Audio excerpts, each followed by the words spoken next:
دوسرا تواریخ باب نمبر 7۔ رب کے گھر کی مخصوصیت پر جشن۔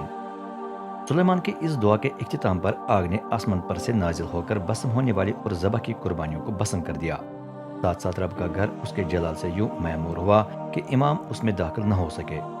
جب اسرائیل نے دیکھا کہ آسمان پر سے آگ نازل ہوئی ہے اور گھر رب کے جلال سے معمور ہو گیا ہے تو وہ منہ کے بل جھک کر رب کی حمد و ثنا کر کے گیت گانے لگے۔ وہ بھلا ہے اور اس کی شفقت ابدی ہے۔ پھر بادشاہ اور تمام قوم نے رب کے حضور قربانیاں پیش کر کے خدا کے گھر کو مخصوص کیا۔ اس سلسلے میں سلیمان نے 22,000 گائے بیلوں اور 1,20,000 بھیڑ بکریوں کو قربان کیا۔ امام اور لاوی اپنی اپنی ذمہ داریوں کے مطابق کھڑے تھے۔ لاوی ان سازوں کو بجا رہے تھے جو داؤد نے رب کی ستائش کرنے کے لیے بنوائے تھے۔ ساتھ ساتھ وہ حمد کا وہ گیت گا رہے تھے جو انہوں نے داؤد سے سیکھا تھا۔ اس کی شفقت ابدی ہے۔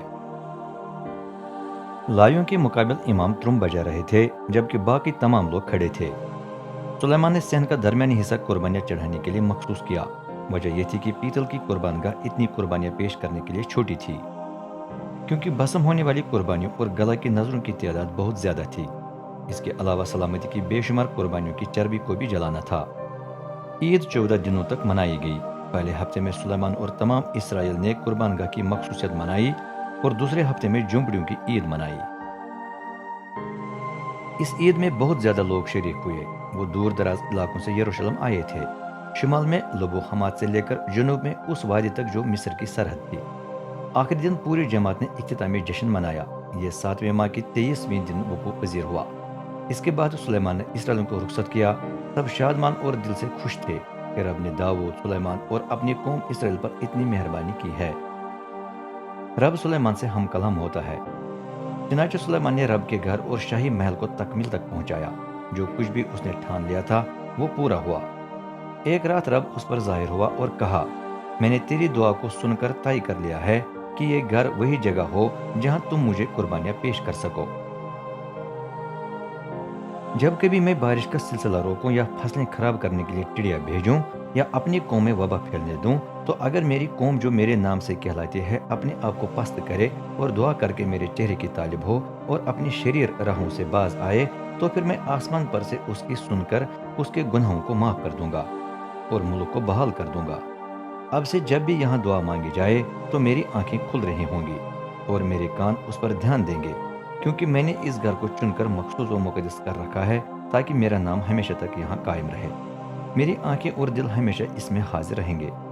جہاں تک تیرا تعلق ہے اپنے باپ داؤد کی طرح میرے حضور چلتا رہا، کیونکہ اگر تو میرے تمام احکام اور ہدایت کی پیروی کرتا رہے تو میں تیری اسرائیل پر حکومت قائم رکھوں گا۔ پھر میرا وہ وعدہ قائم رہے گا جو میں نے تیرے باپ داؤد سے عہد باندھ کر کیا تھا کہ اسرائیل پر تیری اولاد کی حکومت ہمیشہ تک قائم رہے گی۔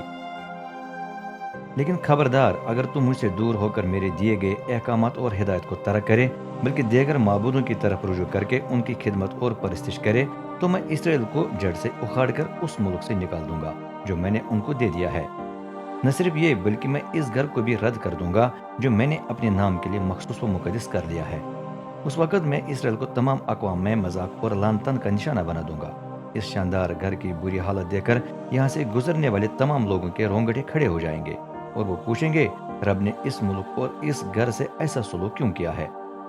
تب لوگ جواب دیں گے، اس لیے کہ گو رب ان کے باپ دادا کا خدا انہیں مصر سے نکال کر یہاں لایا تو بھی یہ لوگ اسے ترک کر کے دیگر معبودوں سے چمڑ گئے ہیں، کیونکہ وہ ان کی پرستش اور خدمت کرنے سے باز نہ آئے، اس لیے اس نے انہیں اس ساری مصیبت میں ڈال دیا ہے۔